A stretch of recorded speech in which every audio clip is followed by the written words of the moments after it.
Hey everyone, welcome back to WBBP. Today, we're diving into a topic that pops up in nearly every conversation about personal finance, saving money. Yes, you've heard it 1,000 times, save, save, save.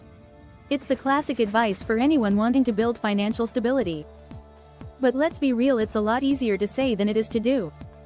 You might be thinking, where do I even start? Or, how do I save money when I'm barely making ends meet? Well, the good news is, there's no one-size-fits-all strategy when it comes to saving money. There are actually different philosophies you can adopt depending on your financial goals, values, and current situation. So, today, we are going to walk through some of the most popular saving philosophies. We'll dig into the pros, cons, and some real-life examples to help you decide which one might work best for you. By the end of this video, I hope you'll find a strategy, or even a mix of a few, that click with you. Pay yourself first philosophy. Let's kick things off with the pay yourself first philosophy. This one's a game changer for anyone who has a habit of spending first and saving whatever's left over, which, let's be honest, isn't usually much. Here's how it works. Instead of saving whatever's left after paying bills and buying stuff, you flip the script. You set aside a fixed percentage of your income to save before anything else. It's like giving your future self a paycheck. You treat your savings as if it's another bill you can't skip, just as important as your rent, utilities, or phone bill. A great real-life example is the story of a friend of mine. She started by saving just 10% of her income this way. That's only $10 saved out of every 100 you make. At first, she worried about having less to spend, but after a few months, she didn't even notice the money missing. By the end of the year, she had a sizable emergency fund. The best part? She was able to cover unexpected car repairs without stressing or dipping into credit. Practical tip. Start small if this feels overwhelming. Even 5% of your income is a great start. Automating the process through your bank can help. It makes saving effortless since the money goes directly to your savings account without you ever having to think about it. The envelope method. If you're someone who finds budgeting tough or tends to overspend on impulse purchases, the envelope method might be your secret weapon. This one's for the people who like a hands-on, cash-based system that keeps spending in check. Here's how it works. You get physical envelopes and label them for different spending categories like groceries, entertainment, dining out, and, of course, savings. You put a specific amount of cash in each envelope, and once the money's gone, it's gone. No cheating with your credit card or transferring money from other envelopes. Why it works? It forces you to be mindful of every dollar you spend. No more mindless swiping. Studies have shown that people spend less when they physically handle cash because you feel the weight of it leaving your hands. Philosophy in action. I tried this method when I was younger and struggling to manage my grocery budget. Every month, I would overspend on food without even realizing it. Using the envelope method, I started sticking to a set amount, and it forced me to meal plan and avoid those sneaky impulse purchases at the store. It was a lifesaver. Practical tip. If carrying around physical envelopes sounds a bit old school, try a digital version.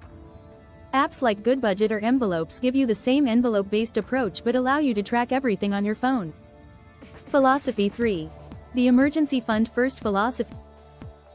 Next up is a philosophy that focuses on building a solid financial safety net, the emergency fund first approach. The idea here is simple but powerful. Before you worry about investing or making big purchases, focus on creating an emergency fund. Financial experts recommend saving 3 to 6 months of living expenses. This way, if life throws a curveball, whether that's a job loss, medical emergency, or unexpected car repair, you'll have a buffer to cover those costs without going into debt. This one's all about peace of mind. I remember talking to a couple who were hit with back-to-back medical bills. Luckily, they had an emergency fund in place, and instead of stressing out and reaching for high-interest credit cards, they were able to cover the expenses outright. It wasn't fun, but it could have been a financial disaster if they weren't prepared. Practical tip. Don't feel like you have to save it all at once. Start small. Set a mini goal to save $1,000, then build from there. Once you have that cushion, you can start thinking about investing or other financial goals. Philosophy 4. The percentage of income philosophy. Alright, let's move on to the percentage of income philosophy. This one is pretty straightforward and appeals to people who like consistency and structure. You simply choose a percentage of your income, say 10-20%, and put that towards savings every month. No matter what. This strategy is great because it's flexible. Whether you get a raise, a bonus, or your income fluctuates, you're always saving a set percentage.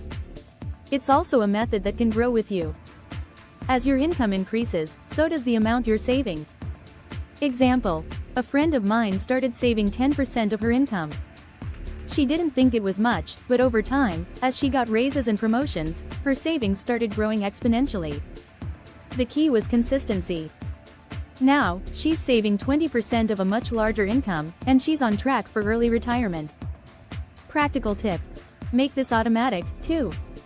Set up your direct deposit so a portion of your paycheck goes straight to your savings account. The less you have to think about it, the easier it becomes. Philosophy 5. The Minimalist Approach. Finally, let's talk about the minimalist approach. In a world where we're constantly bombarded with ads telling us to buy more and upgrade everything, this philosophy is all about doing the opposite. It's about living with less so you can save more. Minimalism teaches you to prioritize your needs over your wants. By cutting out non-essential purchases, whether that's the latest gadgets, new clothes, or daily lattes, you free up more money to save or invest. A great example is from Joshua Becker, a well-known minimalist, who says he was able to save thousands of dollars a year by simply cutting out unnecessary purchases and focusing on what truly added value to his life. It's not about deprivation, it's about intentional spending. Practical tip: try decluttering your finances by reviewing your bank statements. Look for recurring purchases or subscription services that you barely use, cancel them and redirect that money into savings. You'd be surprised how much those little things add up over time.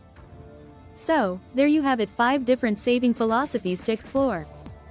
There's no one right answer when it comes to saving money. The most important thing is to find a strategy that fits your goals, your lifestyle, and your values. Whether you're paying yourself first, embracing the envelope method, building an emergency fund, sticking to a percentage, or going minimalist, the key is to take action. Even the smallest steps can lead to big results over time. Now, I want to hear from you which saving philosophy resonates with you the most. Let me know in the comments below. And if you found this video helpful, don't forget to like, subscribe, and share it with someone who could use these tips. Thanks for watching, and I'll catch you in the next one.